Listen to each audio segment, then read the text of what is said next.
एक राजा था और सब कुछ था उसके पास। धन धान्य, बहुत बड़ा राज्य, बहुत अच्छी फैमिली। बस एक ही चीज़ की कमी थी कि राजा बहुत बीमार रहता था। बहुत से वैद्यों को दिखाया, बहुत सी अलग अलग थेरेपीज़ करी, लेकिन राजा ठीक ही नहीं हो रहा था। एक दिन उसके राज्य में एक ट्रैवलर आया और उसने जब सुना कि राजा बहुत बीमार रहता है तो वो राजा से मिला और उसने राजा से कहा कि मुझे मालूम है कि आप ठीक है कैसे हो सकते हो। आप अपने राज्य में एक ऐसे इंसान को ढूंढो जो खुश है और अपने काम से खुश है, और अगर आप उसका कुर्ता लेके पहनोगे तो आप बिल्कुल ठीक हो जाओगे। राजा ने कहा ठीक है, मैं जानती हूँ आप क्या सोच रहे हैं। आपको लगता है कि वो कहानी सुनी सुनी है, लेकिन पूरी सुनिए कहानी, फिर आपको मतलब समझ में आएगा। तो राजा से कहा गया कि एक ऐसे इंसान का कुर्ता पहनिए जो खुश है और अपने काम से खुश है। तो राजा ने अपने पूरे स्टाफ को लगा दिया कि ढूंढो ऐसा एक आदमी।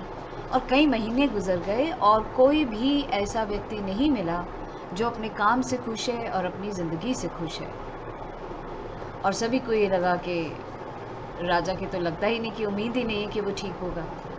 एक दिन राजा ने सोचा मैं खुद निकलता हूँ। बेस बदल के राजा खुद निकला और अपने घोड़े पे सवार होकर जब जा रहा था तो उसने देखा कि दूर खेत में एक किसान हल जोत रहा है और साथ साथ में गुनगुना रहा है। राजा उतरा और उसके पास गया और काफ़ी देर तक ऑब्जर्व करता रहा। वो किसान कड़ी धूप में जो था बीज भी बो रहा था, हल भी चला रहा था, पसीने पसीने, और गाना गाता जा रहा। तो राजा ने जाके बड़ी क्यूरियोसिटी के साथ उससे पूछा कि तुम इतनी धूप में हल चला रहे हो, ना तुम बीच में रुके पानी पीने को ना कुछ, और कितना मुस्कुराते हुए तुम इस को चला रहे हो, ऐसा क्यों? तो उसने बोला कि राजा मुझे मेरा काम बहुत पसंद है, मैं मतलब अपना पूरे पैशन से ये काम करता हूँ। राजा ने सुना तो बड़ा अच्छा लगा राजा को, और उसने कहा फिर और क्या तुम अपनी ज़िंदगी से खुश हो? तो उसने कहा हाँ, जो मिलता है उसमें खुश हूँ। और ये कह के वो फिर अपना हल चलाने लगा। अब राजा ने सोचा कि अब मिल गया मुझे वो आदमी जो ज़िंदगी से भी खुश है और अपने काम से भी खुश है। और राजा जब ये सोच ही रहा था कि उसे कहूँ कि अपना कुर्ता दे, तो देखता है कि उसने तो कुर्ता ही नहीं पहना हुआ, वो तो बस एक धोती पहनी हुई थी और अपना हल चला रहा था। और राजा मन सोचता रहा मन में कि ये क्या हो गया, मैं कुर्ता कहाँ से मिलेगा।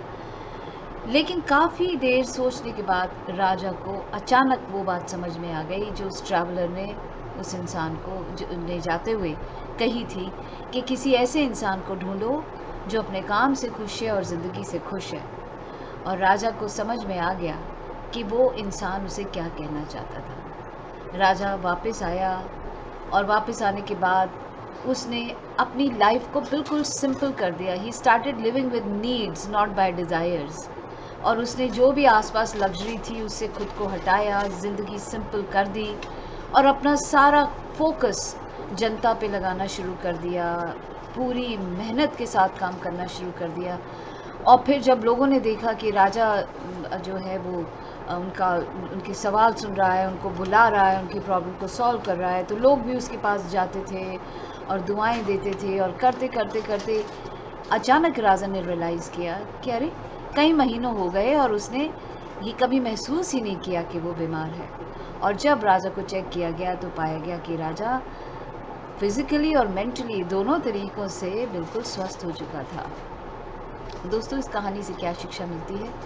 इस कहानी से ये शिक्षा मिलती है कि कई बार ज़िंदगी में अगर हमारे पास किसी चीज़ के लिए पैशन नहीं है करने के लिए, तो कई बार हमको ये लगता है कि we feel very dull in life, we give up in life. लेकिन जब हमें कोई चीज़ करने का पैशन मिले, एंड दैट टू जब हमारा फोकस सिंप्लिसिटी की तरफ हो रादर देन, क्योंकि एक गरीब इसलिए परेशान रहता है कि कोई उससे अमीर है, अमीर इसलिए परेशान रहता है कि कोई उससे अमीर है, कोई उससे अमीर इसलिए परेशान रहता है कि दुनिया में मैं सबसे अमीर बनना चाहता हूँ। तो if you cut down on your desires and you live by your needs rather than your desires and put all your passion in your work, तो कोई चांस ही नहीं है कि आपको बीमारी कहीं से घेरेगी, because you will be so involve physically and mentally कि आपका कभी इन चीज़ों की तरफ ध्यान ही नहीं जाएगा।